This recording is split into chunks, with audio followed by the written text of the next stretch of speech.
Hola amigos, hoy les voy a mostrar la lista de libros de fantasía de las que les mencioné en mi video anterior, de la lista de horror, que eran 10 libros, pero terminó con más porque agregué unos extras, y en este caso una de las cosas que voy a hacer es hacer una lista de 15, lo mismo que la de ciencia ficción, para de esa manera no agregar tantos extras.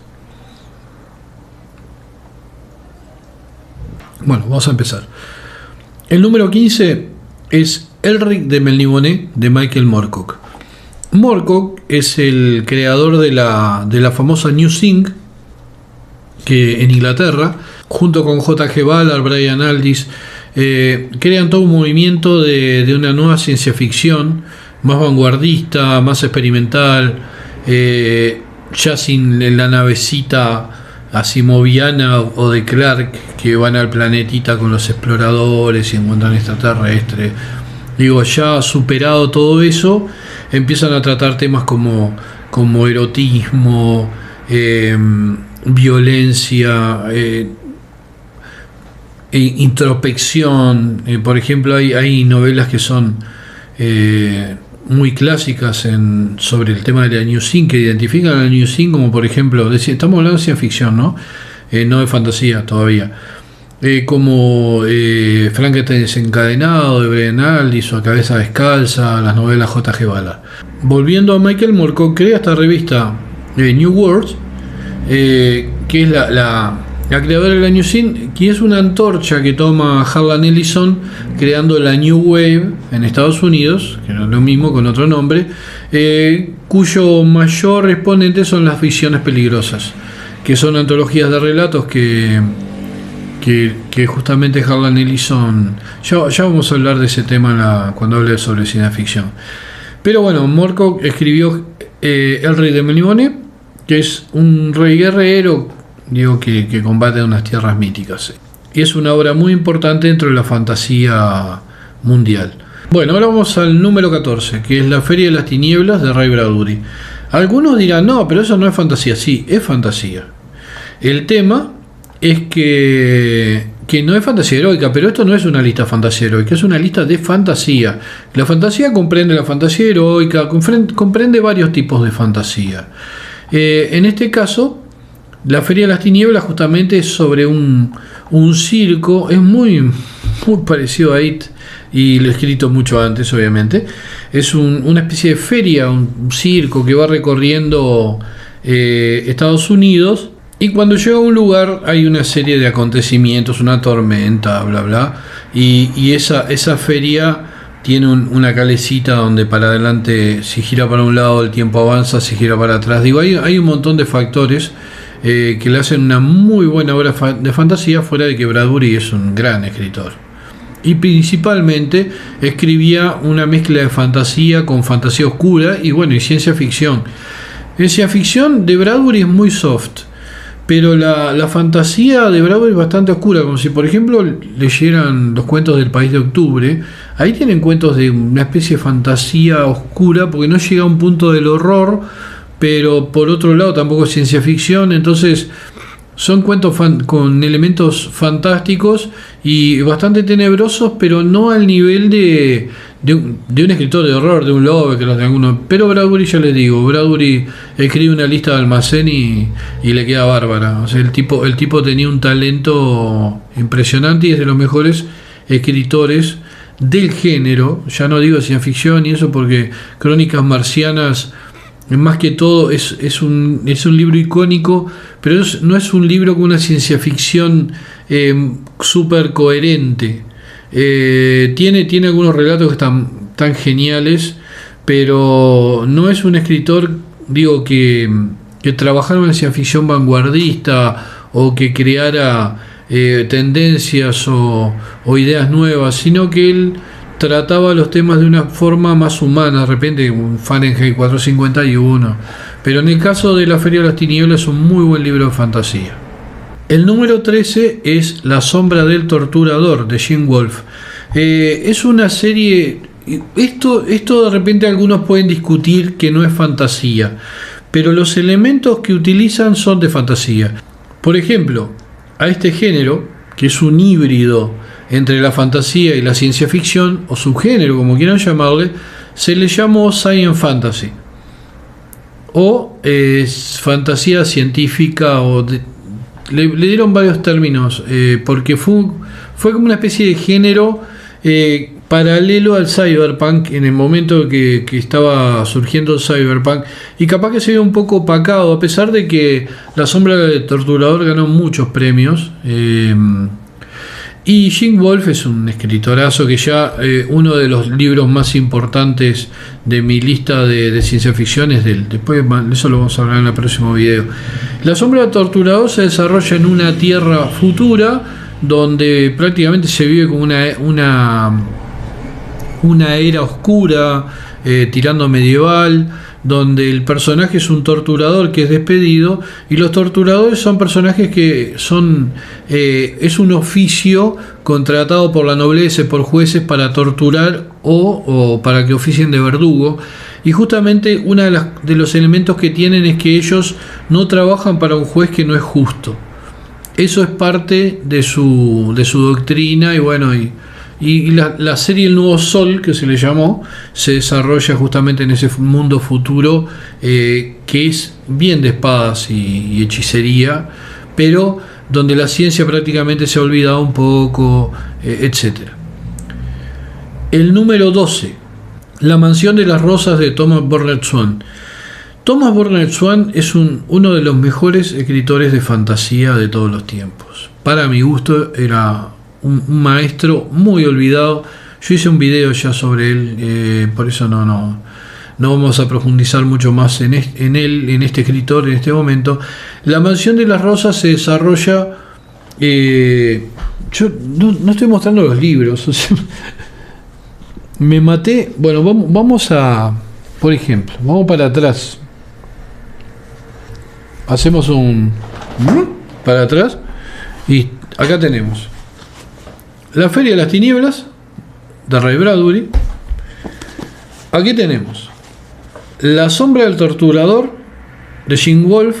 El Rey de Melniboné no lo tengo más, hace tiempo que no lo tengo, por desgracia.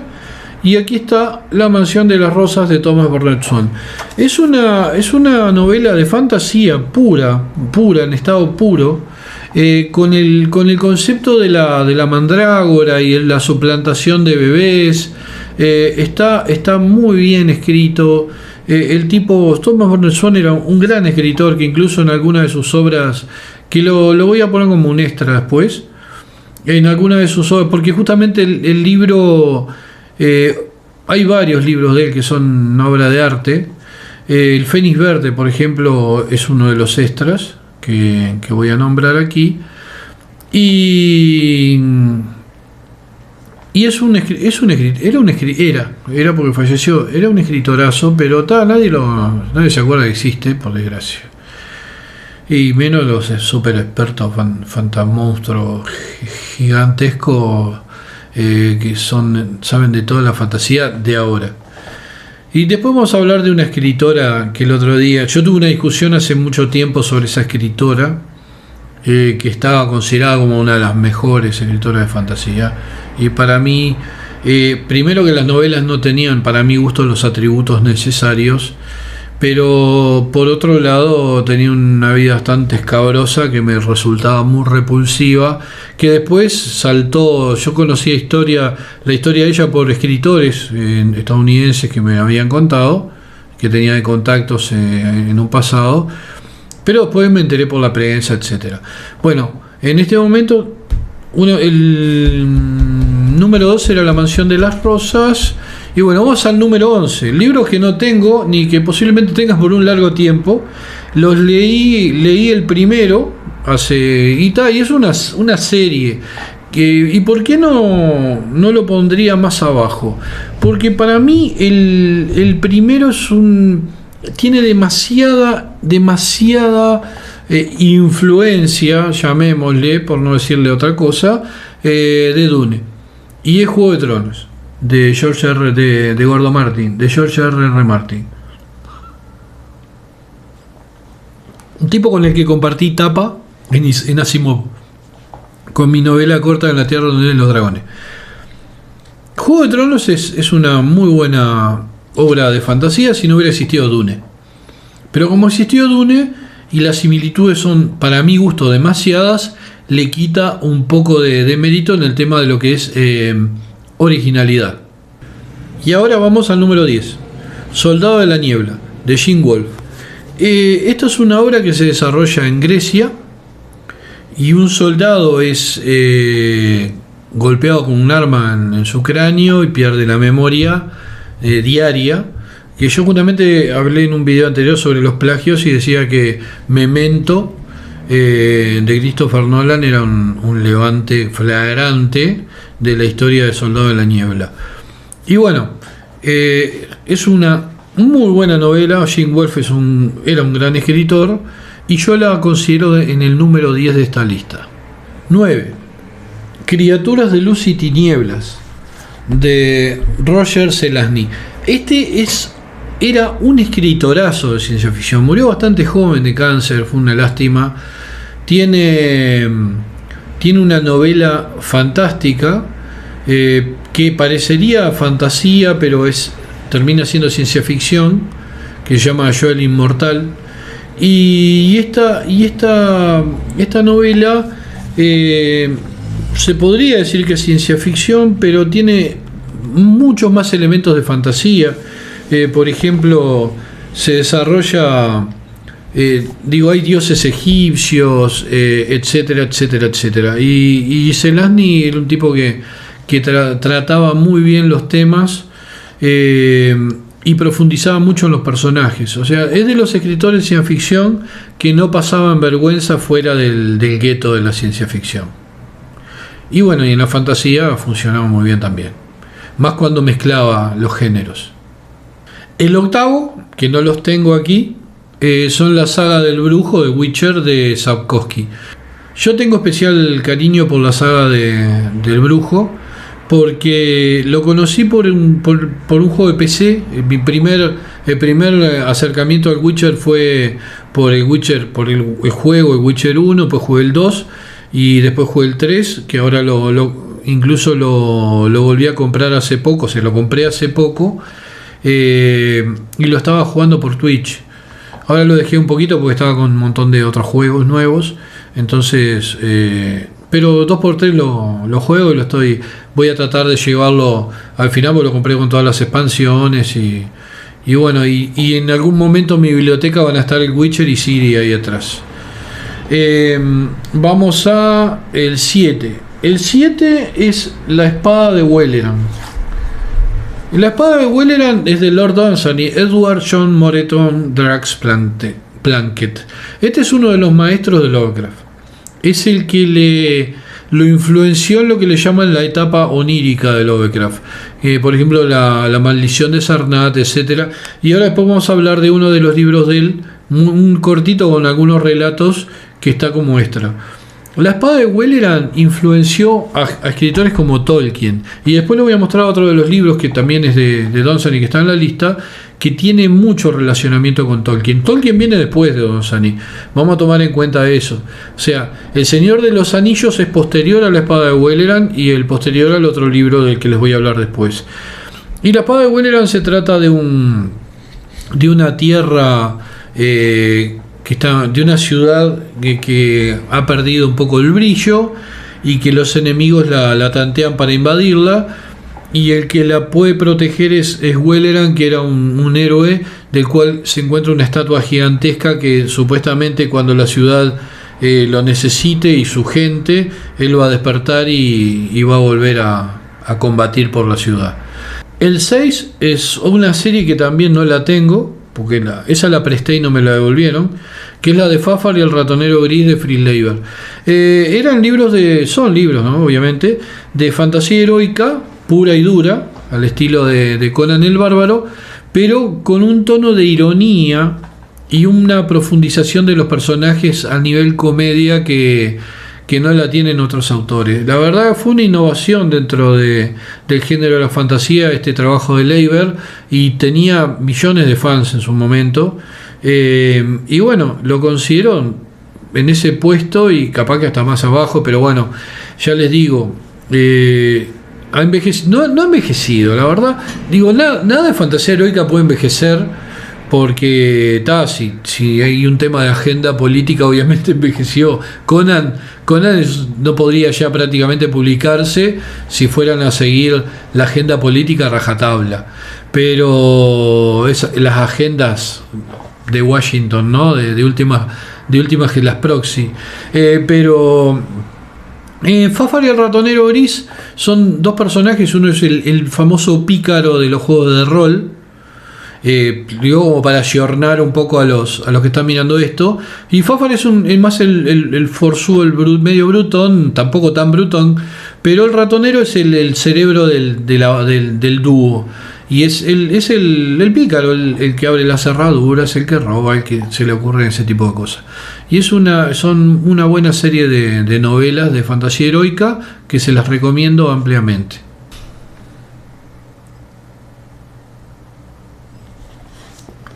El quinto. Este libro lo leí hace poco. Lo tenía hace mucho tiempo en mi biblioteca. No hace años. Lo tenía hace, un par de años. Y siempre estaba por entrarle y no le daba. Y al final leía 10, 15 páginas y como que me perdía un poco. Y justamente el año pasado, teníamos que hacer una espera con mi esposa en el auto.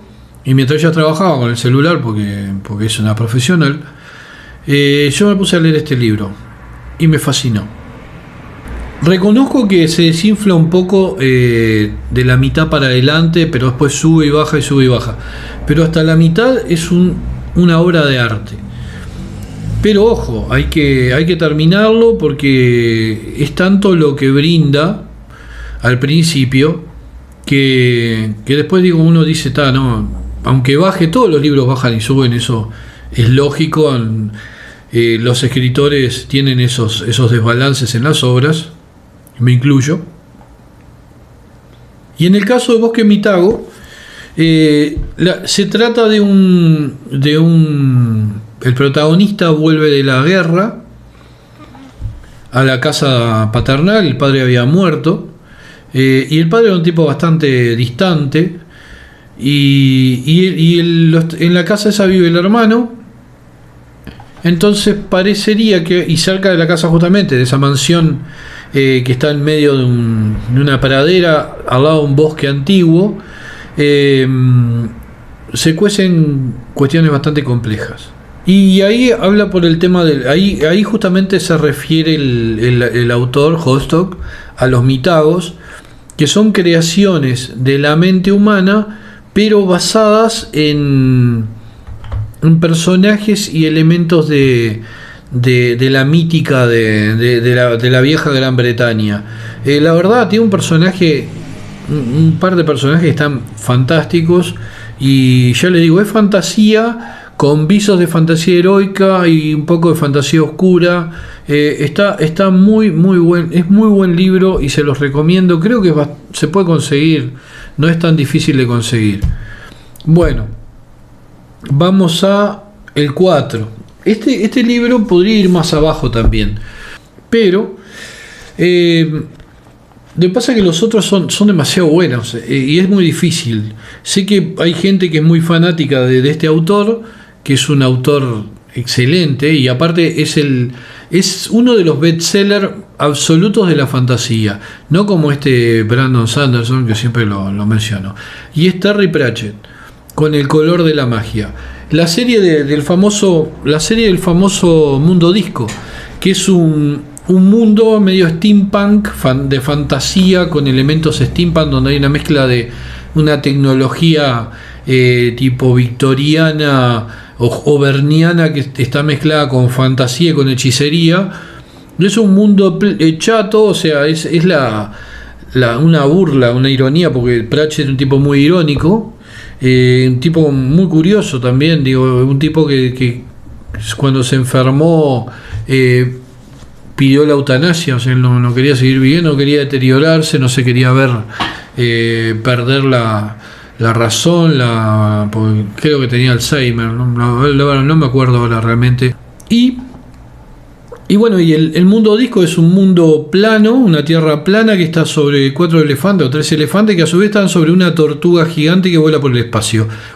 esa es la premisa del color de la magia, y ahí se desarrolla una serie de historias. Son un montón de libros de que se desarrollan en el mundo disco. Y el color de la magia es la primera. Pratchett también ha trabajado con Neil Gaiman en su momento. Hay algunas series que están en Prime justamente en la cual trabajaron juntos, se trabajaron en los cómics, etcétera. Y era un tipo muy singular, un tipo fantástico que está, por desgracia, ya no lo tenemos entre nosotros. Pero le recomiendo las series de Mundo Disco porque están muy buenas. El número 3 es este gran escritor que influenció incluso otro que influenció un montón de escritores modernos, que es Clark Aston Smith. Escribió Zotic y escribió Hyperborea. La diferencia entre Hyperborea y Zotic es que Hyperborea se desarrolla miles de años hacia atrás, en una época preglacial, en una civilización en decadencia, con hechiceros. Incluso creo que está Ubosatla, que es uno de los primeros cuentos lovecraftianos de los mitos de Chulú, que justamente aparecen los mitos de Chulú. Y después Zotic es un mundo dentro de millones de años en el futuro, pero donde la tecnología se olvidó ya hace muchísimo tiempo, y las historias son de fantasía. Chao. O sea, se puede considerar que es un weird porque mezcla la ciencia ficción y la fantasía, en el sentido de que se desarrolla en el futuro de la Tierra, Zotic. Y bueno, y por Borean he pasado, obviamente, ¿no? Pero Clark Aston Smith tenía un estilo, no eran solemnes para nada las historias, no era un Robert Howard. Era un tipo que era bastante irónico, o sea, los cuentos eran bastante irónicos, incluso con un humor medio tirando a negro a veces, y la mayoría de las historias terminan para el culo. No tenía esa premisa de que los héroes tenían que triunfar, no importaba mucho nada. Y yo reconozco que después voy a hacer una lista de los mejores cuentos de todos los tiempos. Y uno de los mejores cuentos para mí de todos los géneros de la ciencia ficción, fantasía y horror es Las tumbas de Joe Bombis de Clark Aston Smith. El tipo realmente es increíble. Incluso Alien Prometeo tiene mucho de las tumbas de Joe Bombis, tirando a me lo afano porque nadie debe conocer a este escritor. Me parece que a Ridley Scott a veces se le vuela algún pajarito y no se da cuenta que habemos gente, no habemos papa, habemos personas que leímos un poquito más que el de la media, y nos damos cuenta cuando hay un afán flagrante. Y se parece, el que lea, después me lo comentan si quieren, el que lea Las tumbas de Joe Bombis y haya visto Alien Prometeo, fíjese el punto de relación de las ruinas que encuentran los exploradores y las de las tumbas de Joe Bombis. Y esa cosa, ese líquido negro que inteligente o vivo o parásito, vamos a ver si no, me parece que se van a dar cuenta que son demasiado similares. El número 2 es La hija del rey del país de los elfos de Lord Dunsany. Este libro es anterior al Señor de los Anillos, y para mi gusto es precursor porque tiene todos los elementos del Señor de los Anillos: la espada mágica, los guerreros humanos, de la nobleza con los héroes, los elfos que viven en las tierras élficas, y justamente es la historia de un príncipe humano y cazador y que se enamora de la hija del rey de los elfos, y ella de él, y el padre de ella, cuando ella se va de al lado del padre, y el padre se ve que es medio tóxico, el elfo viejo, ella se va y tiene un hijo con este guerrero príncipe humano, Y un día que se aleja un poquito de la casa, porque digo, el padre de ella trata de tenerla de vuelta con él, se aleja un poco y el padre la hechiza y se la lleva con él al país de los elfos. Pero ¿qué pasa? ¿Por qué antes no había podido intervenir el padre mandando sus elfos para recuperar a su hija? Porque este guerrero, príncipe guerrero, tiene una espada meteórica. Tiene una espada cuya hoja está construida en base a una piedra de meteoro, y eso puede matar, puede terminar con la inmortalidad de los elfos, los puede matar, incluso el rey de los elfos. Entonces, ¿qué pasa? Cuando él se lleva a su hija,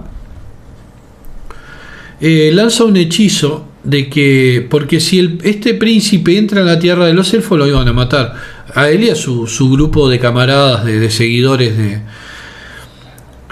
de secuaces o lacayos, o como quieran llamarle. Pero el rey de los elfos lanza un hechizo en el cual el reino iba a retroceder tanto cuanto avanzara la espada. Entonces, obviamente, la espada era lo único que podía matar a los elfos, por lo cual este príncipe no podía dejar la espada, si no entraba era boleta. Entonces calza su espada, calza su grupo de amigos y sale atrás de la búsqueda de su esposa, de su mujer, y el reino retrocede, y es prácticamente un avance eterno con un retroceso eterno del reino. Está muy bueno el concepto y tiene mucho elemento del Señor, que después el Señor de los Anillos toma, a pesar de que el Señor de los Anillos también está basado en leyendas nórdicas, etcétera, pero se parece mucho en algunos aspectos a la hija del rey de los elfos, que es anterior. Don Sani es un escritor anterior. ¿Qué pasa? Después de estos hechos, por eso hablo un poco más, porque ya estamos este es el segundo libro. El hijo de este príncipe y de la hija del rey de los elfos, la princesa élfica, tiene poderes o sea, es un guerrero humano con poderes élficos, al punto que puede cazar unicornios, etcétera. Y ahí arranca también parte de la trama, porque el padre andaba perdido atrás de la búsqueda de su esposa, de la búsqueda eterna. Y es una muy muy buena novela, que se las recomiendo. No sé si capaz que están en Valdemar, porque Valdemar ha sacado mucha cosa, publica mucha cosa. Tengo que reconocer que publica muchas cosas de autores que no pagan derecho, están muertos ya hace tiempo, y es barato, ¿no? Le tienen que pagar un traductor. Pero los libros son un poco caros también, porque ya les digo, el libro que me compré de John Silence salió arriba de 2.000 pesos uruguayos, que son como 50 y pico de dólares me salió. Y para un libro es caro, a pesar que el libro es hermoso, reconozco, pero capaz que si saliera 1.000 pesos, 25 dólares, hubiera estado más adecuado. Pero bueno, porque son las mismas páginas, lo único que le agregan una tapadura, y yo creo que no encarece al doble un libro, una tapadura. Yo creo que un poquito que usan el tema me acuerdo que uno de los editores de Valdemar dijo que Chain Navier le parecía que era un listillo, y a mí me parece que esos son unos listillos con los precios que cobran por los libros. Pero bueno, eso ya, por precios de libros, digo que cuyos derechos de autor ya están caídos. Vamos a empezar por ahí. No le tiene que pagar el 15% a un cadáver que ya murió hace más de 50 años. Bueno, sigamos con la lista. Esa fue la parte de crítica. El primer libro, a que no adivinan cuál es. El viejo y querido. El viejo y querido Lord of the Ring. El loro del ring. Libro 1. La serie, porque digo, no se puede leer un libro independientemente de los otros, no tiene sentido. A mí me robaron el tercer libro y mi esposa me compró que obviamente no es igual a estos otros, porque es otra colección, pero es más lindo. Es precioso, te digo, me encantó. Es para mi gusto el mejor libro de los tres. Es lo mismo que la película, es la mejor película. El Retorno del Rey, y el mejor libro de los tres es El Retorno del Rey. Los tres están bárbaros y son tendría que haber sacado un libro así grandote, que salga un poco más, Y estaría buenísimo, y no los 3 así, porque de esa manera uno pierde uno, como pasó a mí, que me lo robaba, no lo presté, no, pues yo... Otro que me desapareció en mi biblioteca misteriosamente, es un misterio. Tengan ojo, no presten los libros, en serio. Dice, no, que sorete este tipo, dice que no preste el libro. No los presten. No se presta un libro. Uno no presta una mascota, no presta un hijo y no presta un libro. Vieron y me dice, ¿me prestás tu hijo que lo pasé que tengo un hijo porque no tengo para ganarme mina en la plaza? No, loco, no. Yo qué sé. Pagale algo, contratate un pibe, no, en serio, agarrá un muñeco. Pero es lo mismo. ¿Me prestás un libro? No te lo presto. ¿Saben lo que pueden hacer? Regalarles un libro. ¿Vale? Comprar. Me dice, viene alguien y le dice, ¿me prestás El Señor de los Anillos? Y le decís, si es un tipo que conoces poco, decís, no los presto los libros. No te enojes, pero no. O no los presto y chao, no tengo que dar explicaciones. No los presto porque está en la biblioteca, ¿viste? No, ya he perdido un montón prestándolos y prefiero no prestarlo porque me estreso, me pongo nervioso. Y si es un gran amigo, alguien que aprecian, un familiar, le dicen, déjame, ¿cuál querés leer? ¿El Señor de los Anillos? Esperá que ya vengo. Y te vas, lo compras y se lo regalas. Yo creo que es lo mejor y lo más adecuado, porque si vos prestas uno de los 3 libros, primero le tenés que prestar los 3 libros del Señor de los Anillos a alguien, o le prestas el primero y después te lo pierden, o se lo prestan a otra persona, o se lo roban, o te lo rompen, y te quedan 2 de una colección, como me pasó a mí, y otro de otra colección. Y no está bueno. Así que el primero, El Señor de los Anillos, no tengo que explicarle de qué se trata. Elfos, espadas, Sauron, bla bla bla. Digo, inmortalidad, el enano, Gimli. Hay quien no ha visto, de los que están viendo este video y les gusta la fantasía, y por eso lo están viendo, capaz porque les gusta la fantasía, ¿quién no ha visto El Señor de los Anillos? ¿Quién no ha leído El Señor de los Anillos? Y el que no lo leyó, bueno, léanlo, porque las películas son la punta del iceberg. Los libros profundizan en todos los temas que la película trata de manera superficial y apunta más a una estética y a la historia, pero los libros profundizan en los personajes. Incluso reconozco que no me gustó mucho la Eowyn de Peter Jackson. Es más, no me gustó nada. Porque la verdadera Eowyn era increíble. Cuando ella baja del caballo y se para delante del Nazgûl, ahí hace y lo mata, tipo pegando un grito y haciendo unos gestos exagerados. No, ahí tuvo una magia en la sinuosidad de la escena del libro, que no está, pero representada para nada en la película de Peter Jackson. Pero para nada. Cuando les digo que fue como decir, bueno, ¿es Monty Python o un tortazo en la cara? Y no, Monty Python, al menos yo. A mí el tortazo en la cara me puede hacer reír 3 veces, pero ya la cuarta y la quinta no. Monty Python me hace reír siempre. Y bueno, la escena de Eowyn, de la dama Eowyn, en El Retorno del Rey, la escena literaria es maravillosa. Se los recomiendo porque es impresionante. Y ojo, el final del Señor de los Anillos en la película está muy bueno, pero del libro es mucho más emotivo. Es mucho más emotivo porque, y bueno, no es spoiler porque ya lo vio todo el mundo en la película. En el libro lo que manifiesta Tolkien no es se van los elfos y se va fulanito petizo mediano. No, lo que está manifestando es el final de la magia. El final de la magia en nuestra vida cotidiana. Es la racionalidad, es el comienzo de la industrialización, de la racionalidad, el final de los mitos. Principalmente es eso, el final de la magia. Y es el tema de cómo uno crece y se va a transformar en una persona más gris y aburrida.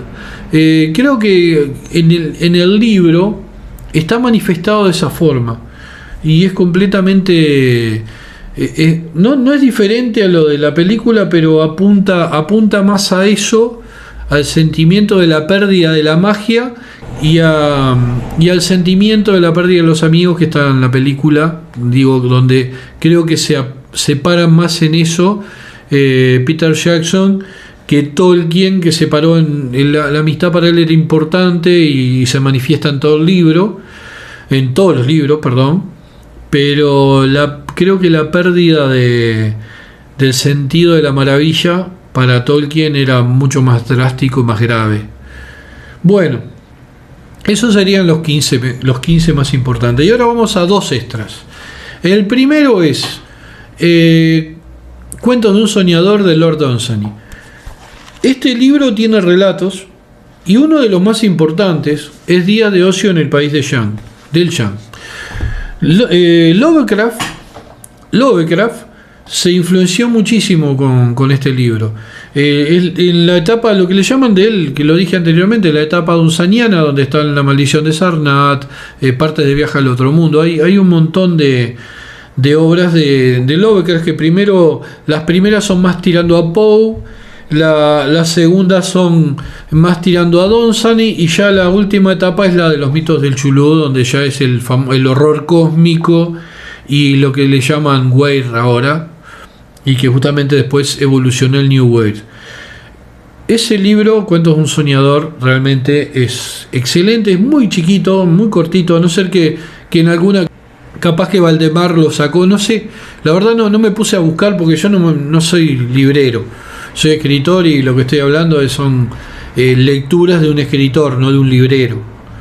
Los libreros hagan lo que quieran, varios libreros.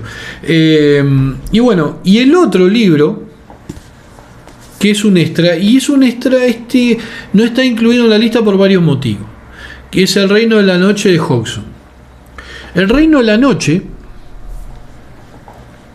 es complejo.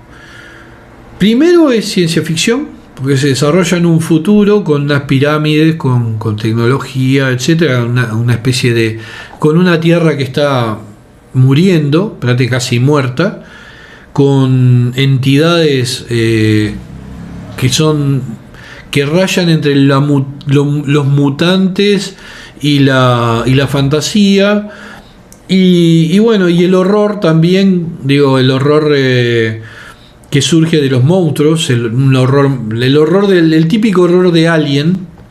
Entonces, ¿qué pasa? Y no tiene que ver con Alien, ojo, pero digo, para que tengan una idea del horror con monstruos que te salen a través de una roca y te devoran.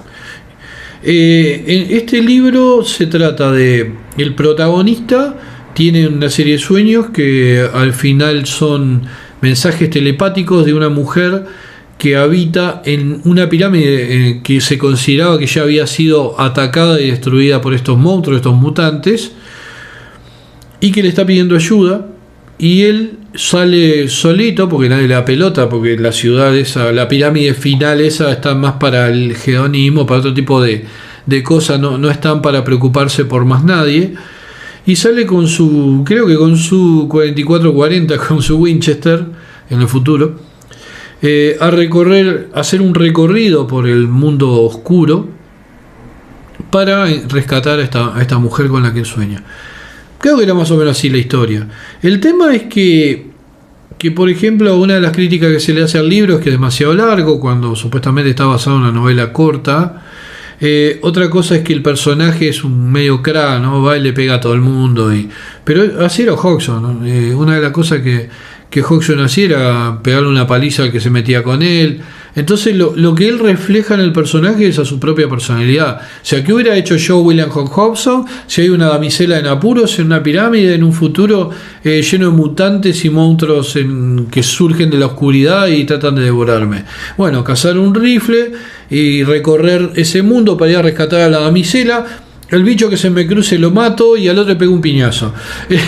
Esa era la mentalidad de Hodgson en el mundo real. Es más, murió por intentar salvar a heridos en el campo de batalla y lo desintegra una bala de cañón. Justamente ya hablé también anteriormente de Hodgson, así que si quieren saber más de él van al video donde hablo de Hodgson y ahí más o menos pueden profundizar en su historia. Así que ya les digo, estos serían los 15 libros más un par de libros extras. Y bueno, en la próxima vamos a hablar de los 15 libros de ciencia ficción.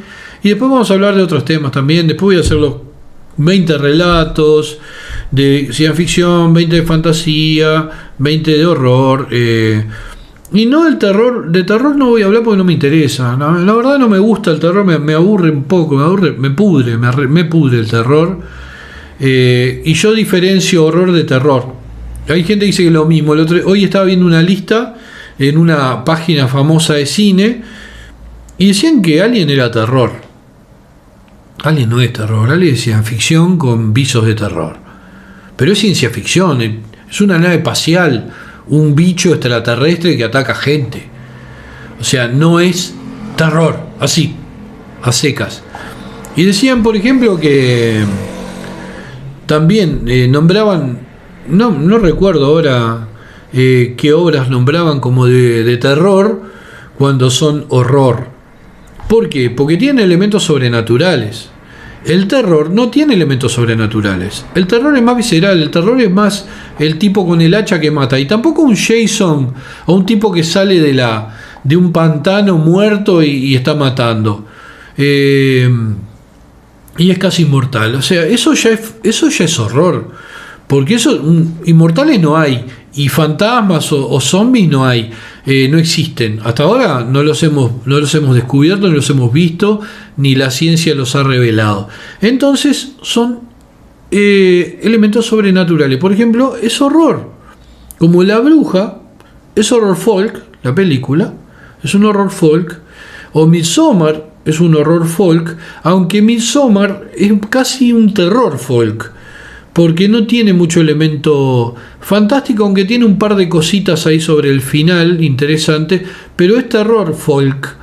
Y lo mismo pasa con el hombre de mimbre, que es terror folk. Si tuvieran elementos sobrenaturales y fantásticos serían horror, pero si no los tienen es terror. Sé que esto no se sale un poco de lo que estábamos de la lista de fantasía, pero para que tengan en cuenta esto, yo voy a hacer un video sobre horror y terror y sobre ejemplos, porque creo que hay una confusión o una falta de lectura por parte de los que hacen páginas y escriben en páginas, y me pueden venir, no es así, chupan huevos, opinen lo que quieran. A mí, para mí, el horror es una cosa y el terror es otra cosa. Defínanlo ustedes como quieran, pónganle la etiqueta que quieran, inventen lo que quieran, como ya vi. O sea, en la ciencia ficción también han inventado un montón de subgéneros. Solarpunk, steampunk y cyberpunk y cyberpunk y steampunk están bien, hasta ahí todo bien, pero después arranca dieselpunk porque tiene que haber máquinas diésel, y el otro es solarpunk y el otro es, no sé, punk con manteca. Yo qué sé, no sé, es un curro eso. Vamos a inventar subgéneros y a escribir basura dentro de estos subgéneros y a vendérselo a los pelotudos. Y bueno, el pelotudo va y compra, no, esto es lo último es solarpunk. ¿Qué mierda es solarpunk? Yo sé lo que me hace Solarpunk, pero no me importa. O sea, eso es ciencia ficción. Fin de la historia. Una cosa que me faltó, un extra que me faltó, es Conan el Bárbaro. Conan el Bárbaro no lo puedo incluir en la lista porque es complejo. Primero porque está muy hibridada con otros autores, la serie de Conan el Bárbaro a la cual tenemos acceso. Pero la obra de Howard era un gran escritor de fantasía, que tiene un libro Rostro de Calavera con relatos, es uno de los creadores de personajes de los mitos de Chulú, como el libro negro de Von Huns, creo que era. Aportó muchísimo fuera de que era uno de los tres mosqueteros de Weird Tales con Lovecraft y Clark Aston Smith. Pero Conan es un super plus de libros de fantasía. Pasa que es tan obvio que me olvidé de él, se me pasó, y lo tenía anotado en la libreta y no lo tenía anotado en el otro, en el editor donde lo estaba usando, porque la libreta la tapé con libros, y está acá abajo de todos estos libros, y me perdí de recordarlo, y me puse a hablar de Cyberpunk y Solarpunk y ciencia ficción. Pero bueno, lo que les quería decir es eso, que justamente vamos a seguir con estas listas. Después voy a profundizar más adelante en una lista de libros de horror, de 20 libros de horror, porque hice una de 10, pero tengo otros en mi agenda también. Y justamente la primera lista que hice me pareció que le faltaron algunas cosas, aparte eran 10 libros, después un montón de... Entonces voy a hacer algo un poquito más complejo, porque aparte hay algún libro que me quedó en el tintero, porque al haberlos perdido de mi biblioteca, a veces yo me olvido un poco de que los leí. Es como le explicaba el otro día a ustedes en el video anterior. He leído tanta cosa que se me borran de la cabeza algunas, y cuando las veo me viene toda la imagen y todo el recuerdo de las historias. Pero bueno, son 58 años que tengo, ya no soy un pibe, y capaz que eso tiene un poco que ver. Terminamos esta lista entonces, que tiene un montón de cosas. No se olviden que si dicen que le faltó Conan es porque no terminó en el video. Entonces jódanse y no opinen si no lo terminaron, que me faltó algo. Bueno, no me faltaron cosas, me faltó Conan el Bárbaro nada más, y Robert Howard como autor de fantasía en este caso. Después también voy a hacer listas de escritores, hay listas de todo tipo, para que más o menos ustedes de repente vayan, el que no conoce todos estos autores, o el que está acostumbrado a las listas que ve ahí en internet por todos lados, vean otra cara de lo que es la fantasía, la ciencia ficción y el horror. Una cara que no es de agenda, una cara que viene de leer hace 40 años, no más. Leo desde que aprendí a leer, de los 8 en adelante, o sea, hace 50 años que leo. Y la mayoría de lo que he leído es ciencia ficción, fantasía y horror. Por ejemplo, gente como Abraham Merritt, todo eso me han quedado un poco afuera de las listas, pero ya de a poquito voy recordando y se los voy a ir brindando aquí, y les puedo asegurar que muchas de estas cosas no las van a encontrar en otros lugares. Yo creo que ese es el valor de este canal, de que pueden encontrar cosas que otra gente les dedica menos tiempo, o le dedica poco tiempo, o ningún tiempo, o directamente las desconoce. Y bueno, si quieren Brandon Sanderson, aquí no lo van a encontrar. Y como dice el dibujito, este cuento se acabó. Se terminó este video. Darth Vader. Nos vemos en el próximo video.